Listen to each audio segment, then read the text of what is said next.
we're back with Coindesk Live. I am Bailey Reitzel, the multimedia editor at Coindesk. We are here at Consensus 2019 and just pulling speakers and panelists and attendees out from behind me.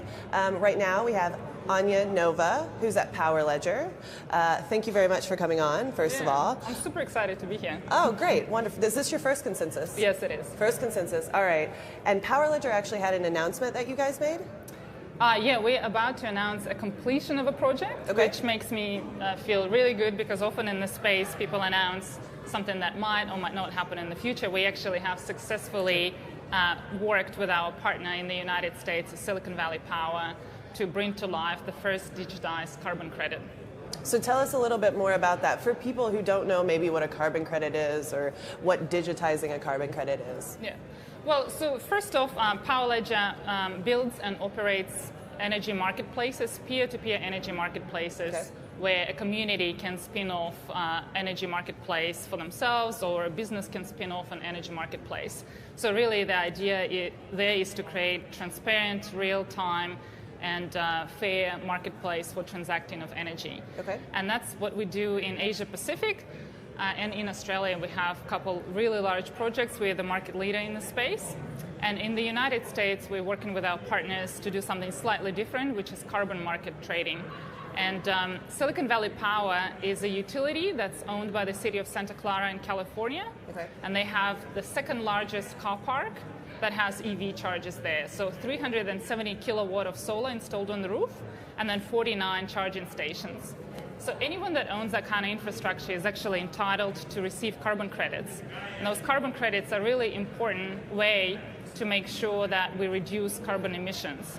Because any importer of dirty fuel needs to purchase those carbon credits from renewable energy generators in order to offset the emissions. And right now, this market is just very opaque and slow. And just to give you an idea, if I'm eligible for those credits, what I have to do is I have to manually collect data, put it in a spreadsheet, prepare a report, then verify that, submit that to the regulator, then wait several months, and then I'm going to get the credit, which then I try to sell through a broker-dealer. So it's a process that takes months, and most importantly, you don't always have complete certainty and auditability of where that carbon credit came from. So we're fixing that. So we are directly getting the data from the solar panels and from the EV charging stations, and using our blockchain platform, we're actually tokenizing that information, creating a credit, sending that back to the Silicon Valley's wallet address. So they own the credit right away, they have a record of where it came from, and then we allowing them to monetize their infrastructure. I see. So does the consumer have any part in this?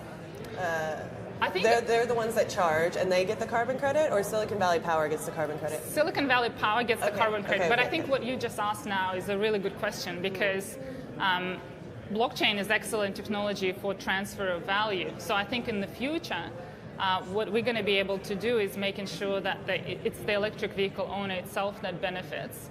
Because the credit is there and it's tokenized, it's tradable, we can also assign certain rules of how that value is distributed. So it's either that the Silicon Valley Power will be able to offer cheaper charging to its consumers because it's monetizing infrastructure in a different way, or that part of that credit is somehow passed on to electric vehicle owner itself. So with that, we actually incentivizing people to transition from traditional cars to electric vehicles. Right.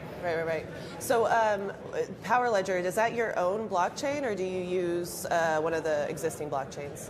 So at this point, we are using a consortium private blockchain that we have developed that has basically, obviously, being renewables is a big value for us, and a big mission is to promote the spread of renewables. So we make it sure it's a clean blockchain that doesn't actually consume energy, and it's also a blockchain where it's really easy and cheap to transact because we're tracking kilowatt hours there. So lots of transactions on that blockchain need to happen really quickly and cheaply. Who's the consortium with? So it's the consortium of key players in the energy market. So depending on which location, which geography we're in. So it could be an energy retailer, could be a network operator, could be a major partner. So for example, in Thailand, we're working with a listed company that's a utility and a property developer, and we're facilitating trading in a Bangkok T77 precinct, and it's trading between 6 major users on the platform. So we have a school there, and a hospital, an apartment building, and a mall, and 2 others trading with each other.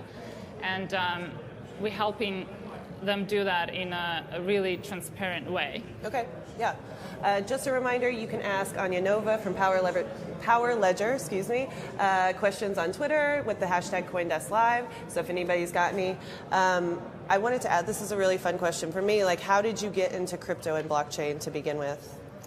I think I really got into that through renewables. I always felt that it's very important that we preserve the planet for future generations, but my kind of career history has been such that I worked with major resource companies, so in mining and in oil and gas, and it was just never fully aligned with my values.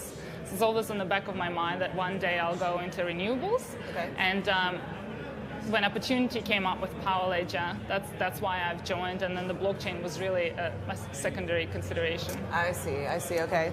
Yeah, in the blockchain space, there seems to be sort of like crypto people, and then there's like the blockchain people. Yeah.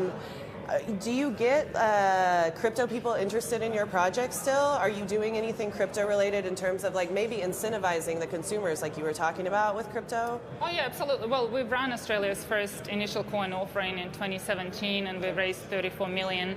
And since then, our coin has been in the top 50 ERC20 tokens and the top energy token of every coin that's listed. So we're still trading above ICO value even in the bear market. And we definitely have our community, and especially early community supporters, always on the kind of front of our mind and thinking about how we deliver value to them. Sure.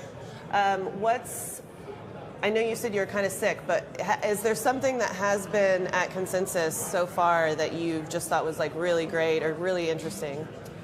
I think what I've really enjoyed was just meeting developers, actually, because when I look at the agenda and I see lots of interesting panelists and lots of interesting speakers, I always try to prioritize meeting people that are actually building cool stuff. Totally. And I just had breakfast this morning with guys from FlexDApp. It's an Australian,